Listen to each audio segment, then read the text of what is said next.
Going on, everybody? So apparently the Chargers are doing something that you could do post-draft, which not a lot of people knew about, where you can put like a unrestricted free agent tender, and they did that to the running back J.K. Dobbins, who hasn't signed with anybody yet, but if he were to still sign with somebody after that, now they will receive back a compensatory pick, which they would not have prior, but at least right now, I guess if he ends up not signing somewhere, then they still have the opportunity to do that, to bring him back to the squad. You never know, but either way, it's kind of like a weird, not allowing him to go off and do whatever, but nobody has done anything yet to sign him to another team, so I guess this is somewhat of news for him. And then there was a player that wasn't added to their undrafted until later. His name is Jimmy Bell. He's a former Mississippi State basketball player, and they signed him as an offensive tackle. He's 6'9", 330.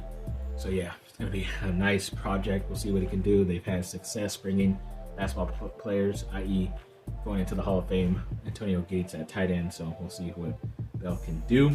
Then our RAS scores is like a relatively agility score, so it goes through like everything, speed, agility, all this stuff, all these numbers calculated together. A lot of people go with their draft, a lot of GMs base who they draft because of these scores, and the Chargers had a couple high guys, especially like all their draft picks. Like Amari Hampton was a 9.78 score. Went to Trey Harris, he was a 9.23. Jamari Caldwell was the lowest at 3.49. Kyle Kennard was an 8.57. Chandre Lambert-Smith was a 9.03. Oronde Gatson, the tight end, was the second lowest at 7.95. Ranson Taylor was an 8.6, but if you actually put him in the guard position, he jumps up to a 9.36. RJ Mickens went up to an 8.59.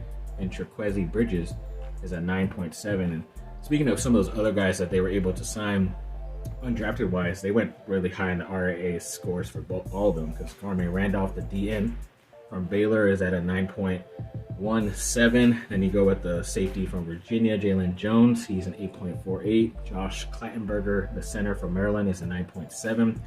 Kylan Georgi, linebacker from Western Kentucky, is an 8.5. Luke Grimm, the wide receiver from Kansas, an 8.13. Nash Jones, the guard from Texas State, 8.7. So yeah, it looks like they used the RAS score levels quite a bit for this draft, but they did get a lot of what is considered talented athletic players undrafted too. So we'll see how it ends up going. Like I said, Caldwell, their third round pick, was the lowest at like 3 point something.